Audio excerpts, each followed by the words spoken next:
Hello viewers, welcome to Home Cooking with me Hema Subramanian. Today's dish is a very popular snack. This is Aloo Bonda. So why wait? Let's get started and check out the ingredients.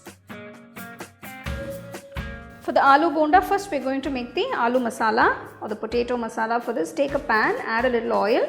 To this, add 1 teaspoon of mustard seeds, a teaspoon of cumin seeds. Once the mustard seed starts splattering, add 1 onion finely chopped, 3 green chilies chopped, a piece of ginger finely chopped. Next, add 1/4 teaspoon turmeric powder, 1 teaspoon salt. Saute the onions for a few minutes.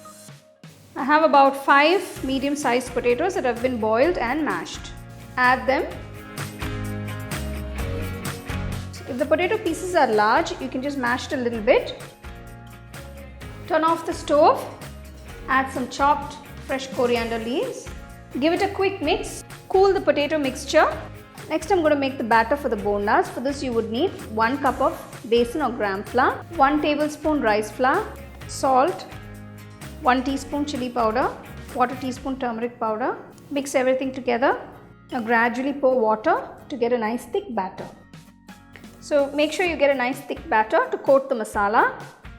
The aloo masala has cooled down completely. Now I'm going to start making the bondas. So just take a little bit of the filling, roll it to your desired size. Now dip the filling into the batter, make sure it's well coated and gently drop it into the hot oil. The bondas are a nice golden brown color. Remove from the oil and serve it hot. So there you go, you can enjoy this delicious and simple aloo bonda with some nice coconut chutney or pickle of your choice. You can get a copy of our first edition of the home cooking book on Amazon and 21 Frames.